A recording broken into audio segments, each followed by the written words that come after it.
Hi, my pickles. My name is Sarah, Pearls of Wisdom and Food, with keto under 20 most days. Some days it's under 25 because I'm having extra veggies. Like tonight, I'm having a quiche, so it's filled with a lot of veggies, including one DeLuigi hot chicken sausage and cheese. I can't wait. With a base of Swiss chard. So for lunch, I'm having my big A salad. So there's a lot of carbs between the two because of all the veggies. And that is fine with me. I like my carbs. Got a new mug because the other one got chipped. Better to have a chipped mug than a chip on my shoulder, right? You don't need me being, not fun. Because we try to make this fun here. We try to make it a journey that's possible for everybody. A lot of us are older people, and so we've finally found something where it's something that we can feel better. Our lab work is better. The scale looks better. The sassy pants can fit better again, and we get to have fat.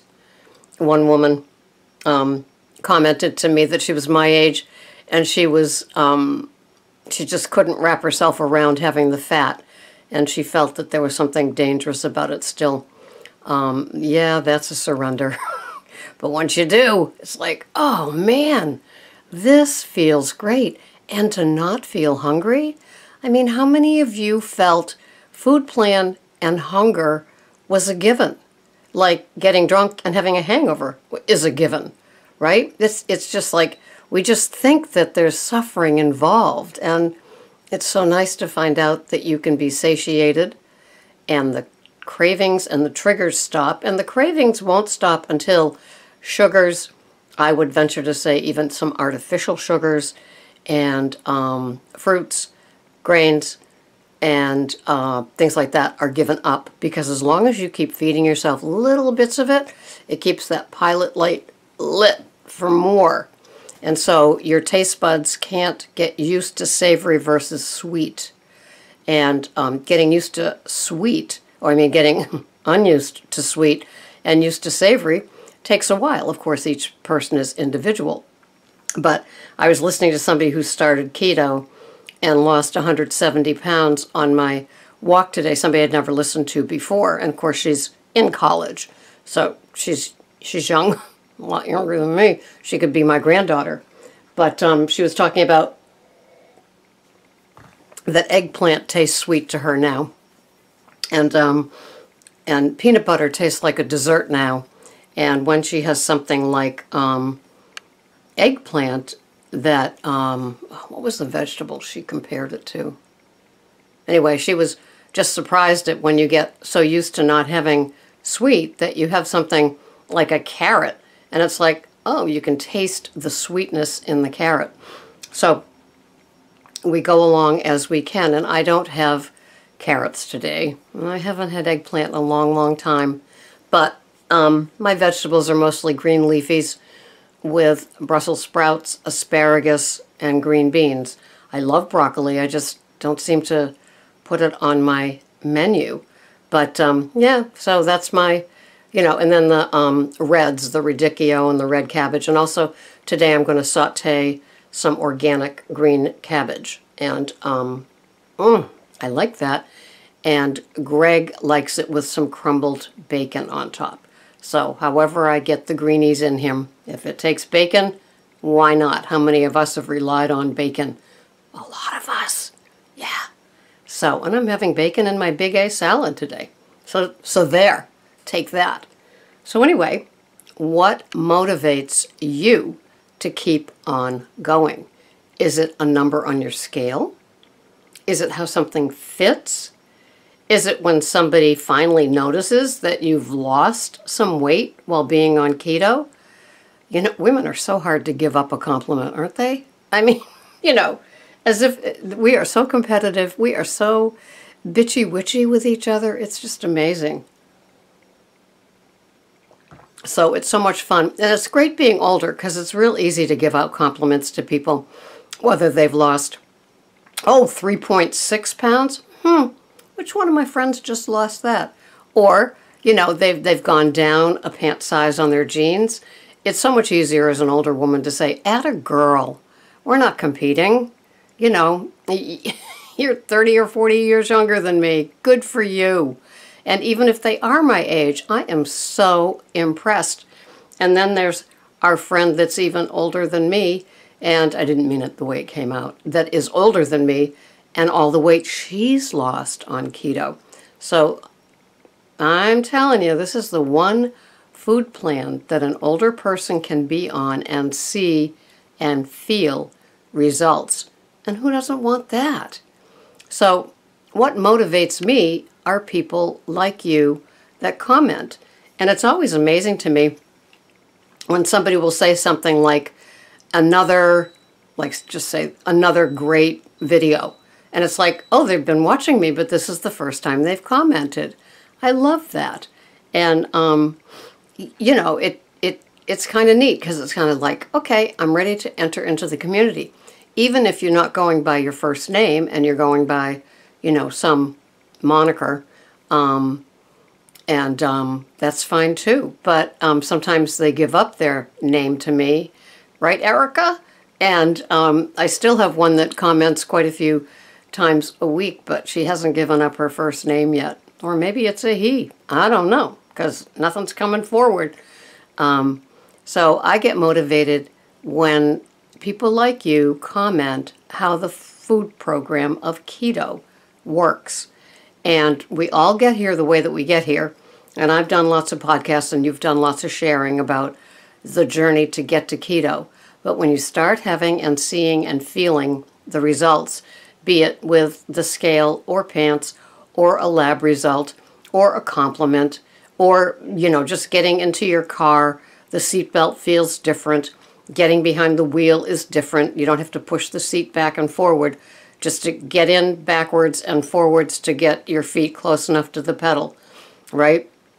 So we all have our little ways of where we can get motivated.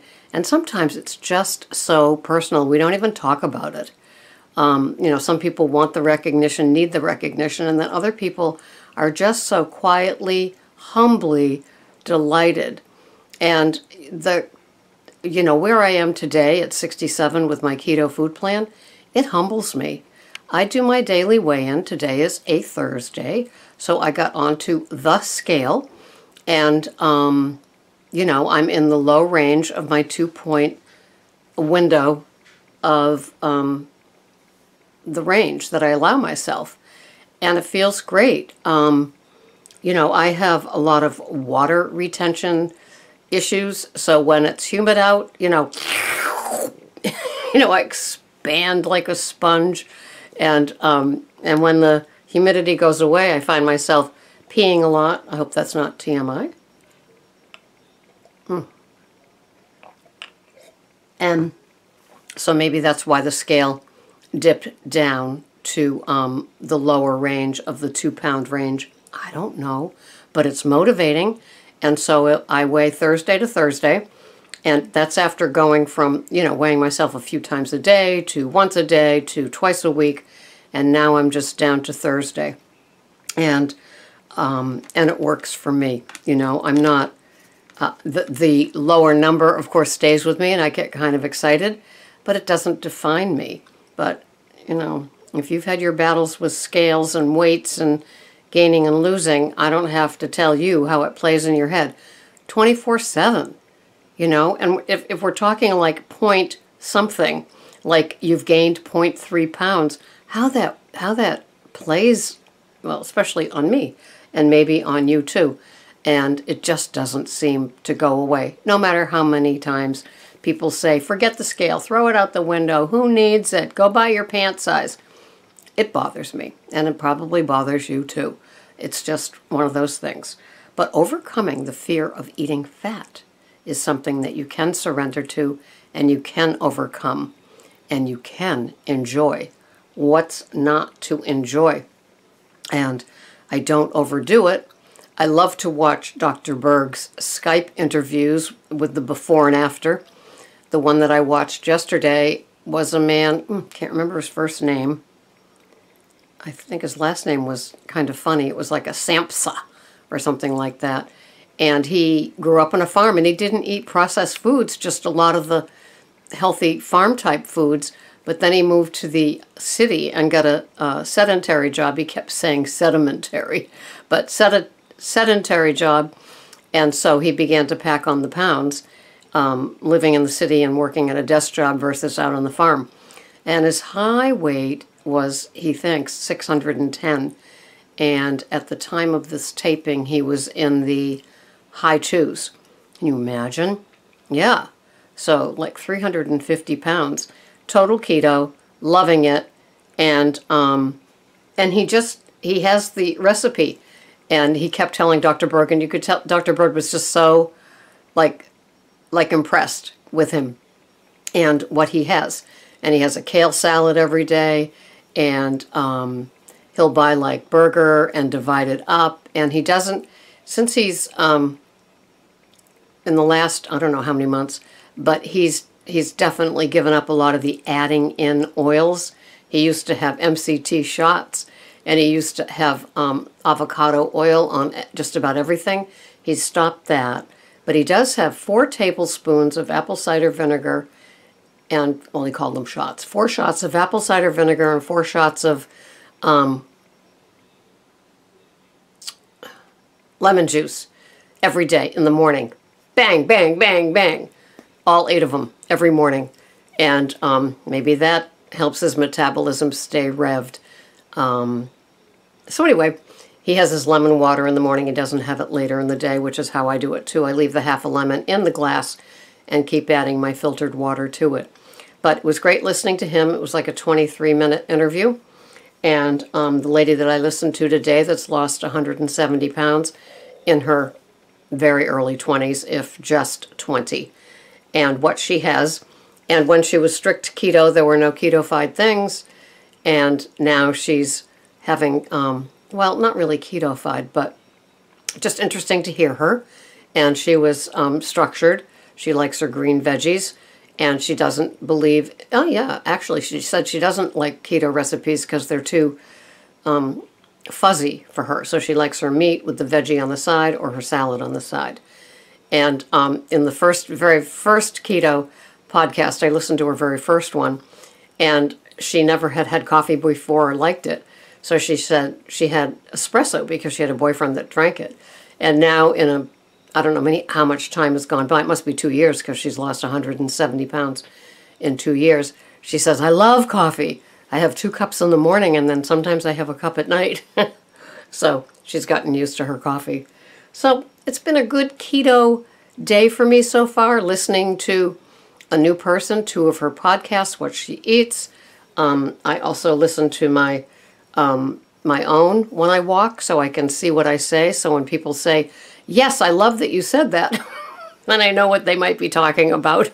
Because sometimes, you know, when they comment, because they all say Keto Lifestyle at the beginning, and so in my feed, that's all I get is Keto Lifestyle. So sometimes I can tell by the earrings, either the big hoops or the little balls, and in this case, nothing. Are both pieces of hair behind my ears or just one? And my hair is finally getting more bobby than it was before, and also the humidity. I think it makes it appear longer. So I can tell maybe what podcast it was. It's just kind of funny. So that's my deal here. It's just Sarah, Pearls of Wisdom and Food with Keto. Today it's under 23, and most every day it's under 25, but it's not with anything keto-fied. It's just the addition of more veggies, which will happen when you have a veggie quiche and a big A veggie salad. Raw. Thank you very much. So, have a wonderful day. This has been Sarah, Pearls of Wisdom and Food. See ya round the corner. Bye-bye for now.